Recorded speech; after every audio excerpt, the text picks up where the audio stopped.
పాదాభివందనాలు.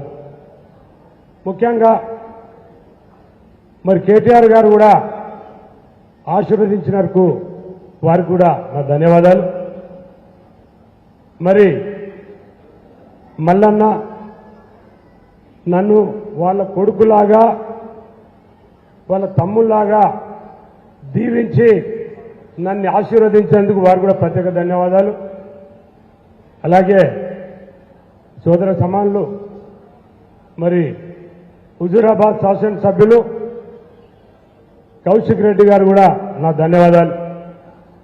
అలాగే మేయర్లు, డిప్యూటీ మేయర్లు, చైర్మన్లు, వైస్ చైర్మన్లు, కౌన్సిలర్లు, కార్పొరేటర్లు, అలాగే డివిజన్ అధ్యక్షులు, మండల అధ్యక్షులు, కోఆప్షన్ మెంబర్లు, సర్పంచులు, మాజీ సర్పంచులు, జెడ్పీటీసీలు, ఎంపీటీసీలు అందరూ కూడా నా హృదయపూర్వక నమస్కారాలు. ముఖ్యంగా మరి బీఆర్ఎస్ పార్టీ కుటుంబ సభ్యులందరూ కూడా నా హృదయపూర్వక నమస్కారాలు. మహిళా సోదరులారా నా హృదయపూర్వక నమస్కారాలు. అలాగే ఉద్యమకారులు వారందరూ కూడా ప్రత్యేక ధన్యవాదాలు. పత్రికా సోదరులు, ప్రెస్ సోదరులందరూ కూడా నా హృదయపూర్వక నమస్కారాలు.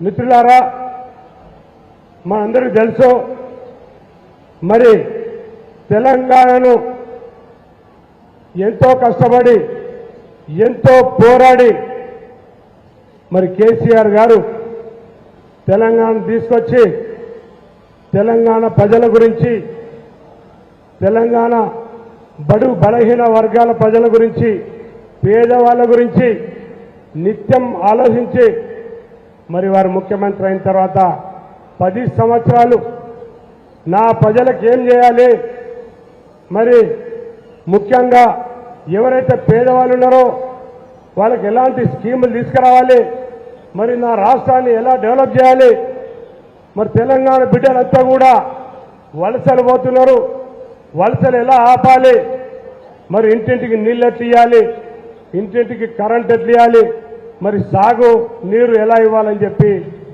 ఎంతో ఆలోచించి మన తెలంగాణను అన్ని విధాలుగా దేశంలోనే మరి ముందు అంజలో మరి డెవలప్ చేయడం జరిగింది.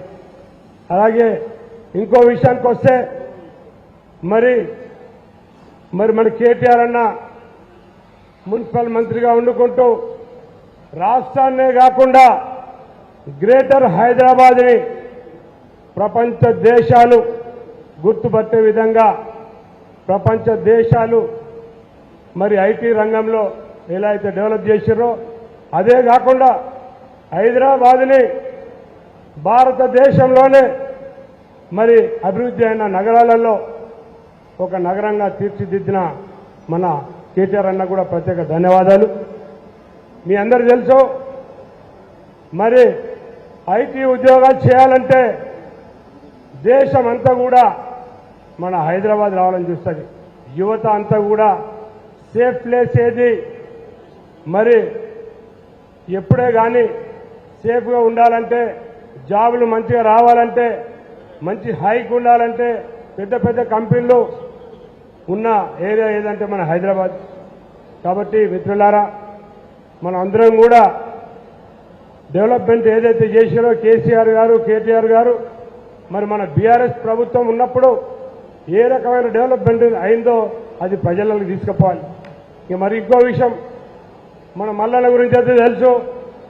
మల్లన్న మన కాన్స్టిట్యున్సీ గురించి, మన మెడ్చల్ కాన్స్టిట్యున్సీ గురించి మరి మీ అందరికీ తెలిసిన విషయమే.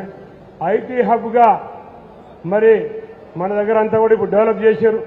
అదంతా కూడా ఎప్పుడు ఎవరు అనుకోలేదు కూడా గట్కేసర్లో ఐటీ హబ్ వస్తుంది, మరి ఇంతమంది ఉద్యోగాలు చేస్తారు అని ఎవరు అనుకోలేదు. మరి మల్లన్న కూడా, టైగర్ మల్లన్న కూడా మనతో మమేకమై వండుకుంటూ మనకు పని చేసుకుంటూ మనందరి సమస్యలు తెలుసుకుంటూ. మిత్రులారా ఒక విషయం మీకు చెప్పాలి.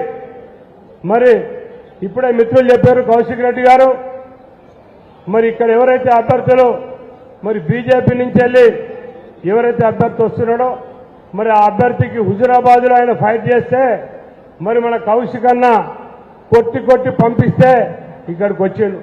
ఆయనకు హుజురాబాద్లో ఉండే అతనికి మరి మన మల్కాజ్గిరి పార్లమెంట్కి సంబంధం ఏముంది?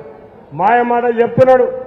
మరి కులాల పేరుతోటి మతాల పేరుతో చిచ్చు పెట్టడానికి చూస్తున్నాడు. కాబట్టి మిత్రులారా, మీరు ఆలోచించండి, మన వాళ్ళందరికీ చెప్పండి. వాళ్ళందరూ కూడా బయట నుంచి వచ్చారు. ఇంతమంది మనకు బయట నుంచి వచ్చిన మరి రేవంత్ రెడ్డి గారు మీ అందరూ తెలుసు, మరి కొడంగల్లో కొట్టి పంపిస్తే ఇక్కడికి వచ్చి మాయా మాటలు చెప్పి మరి మనతోటి ఓట్లు వేయించుకొని మరి ఆయన ఈ రోజున ముఖ్యమంత్రిగా అయి మోసం చేశాడు. కాబట్టి మిత్రులారా, ఈ విషయాలన్నింటినీ కూడా మనం ప్రజలకు తీసుకుపోవాలి. ఇక ఇంకో విషయానికి వస్తే, ఇప్పుడే చెప్పారు కౌశిక్ రెడ్డి గారు, ఇక్కడ పెద్ద ఎత్తున మ్యాచ్ ఫిక్సింగ్ జరిగింది. మ్యాచ్ ఫిక్సింగ్ లో మరి కాంగ్రెస్ అభ్యర్థి మరి సునీతను వీడికి సునీత మహేందర్ రెడ్డి గారిని పంపడం జరిగింది. ఎందుకంటే ఆమెకేం సంబంధం లేదు మన పార్లమెంట్ సెగ్మెంట్ తోటి.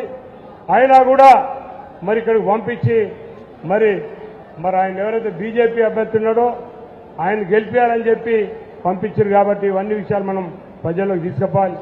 మిత్రులారా, మీ అందరికి ఒకటే నేను విన్నపించుకుంటున్నా, నేను గత 25-30 సంవత్సరాల నుంచి వెళ్ళి మీ పక్కన